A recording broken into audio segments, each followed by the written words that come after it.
Olá, alunos do nono ano, tudo bem com vocês? Espero que sim. Agora nós faremos a correção da atividade da página 82, que é a interpretação de um discurso do Charles Chaplin, ok, pessoal? A essa altura vocês já leram o texto, né? Então já sabem que o texto fala sobre o sentimento de união, do sentimento de ganância, do quanto que é a ganância responsável pela guerra, pelas disputas, pela disparidade que há entre as pessoas e o quanto que a ganância impede que a gente se una e se ajude em prol de um bem maior. No número 1, pessoal, pergunta o seguinte: em suas palavras, o que é defendido no discurso do personagem de O Grande Ditador? Então, pessoal, ele defende que haja um sentimento de união entre as pessoas, não dando espaço, então, para a ganância, que é o responsável por todas as coisas ruins que acontecem, como a guerra, a disparidade econômica, enfim, tudo aquilo que a tia já mencionou anteriormente. Depois, pessoal, no número 2, fala isso. Nesse mundo tem lugar para todos. No início do segundo parágrafo, funciona como argumento para qual ideia? Então, pessoal, quando ele diz que no mundo tem lugar para todos, significa que nós não precisamos ter o sentimento de ganância, querendo ser melhor que o outro, querendo tomar lugar do outro, porque há lugar para todo mundo e dessa forma não vai haver guerra, ok? Se eu não preciso tomar o lugar do outro, se eu não preciso ser melhor do que o outro, eu não preciso competir com ele e assim não gerar guerra. O número 3 pergunta: por que o personagem afirma que avião e rádio aproximaram as pessoas?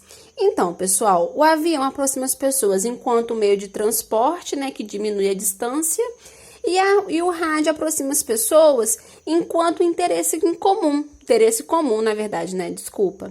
Enquanto o interesse comum que todos possuem, né? No caso, se você conversa com o seu próximo sobre algo que está no rádio, é uma forma de aproximação. Número 4 fala o seguinte: assinale a alternativa adequada. Segundo o discurso, o que envenenou o homem, desviando de seu caminho natural, foi? Então, pessoal, temos aqui 4 opções, assim, bem pertinentes de serem analisadas. A primeira opção é a guerra. A segunda opção é o avião. O terceiro, o sistema autoritário. E o quarto, a ganância. Então, pessoal, o avião surgiu não necessariamente como principal intuito ser utilizado na guerra, mas acabou tendo a sua fomentação na guerra. E a guerra também, e sistema autoritário, tudo isso é fruto do quê? Da ganância. Tudo isso aqui que está apresentado faz parte de um pacote que foi gerado através da ganância. Então, o caminho natural, né? Desviando seu caminho natural, que no caso é a bondade, é todo mundo ser irmão, todo mundo conseguir colaborar com tudo, né? Mas o primeiro sentimento que desviou de tudo isso foi a ganância. Todo o restante aconteceu em razão dela. Depois de pedir que não se desesperem, o personagem justifica o motivo pelo qual as pessoas não devem se desesperar. Qual é esse motivo? O motivo, pessoal, é que o sentimento de ganância, ele é passageiro, ele passará. Então, basta que você fique firme nos seus propósitos, no que você acredita, que essa leva terá fim. No número 6, fala o seguinte: como é utilizado no discurso a citação do trecho bíblico, o reino de Deus está dentro do homem? Explique a função dessa citação na construção do texto.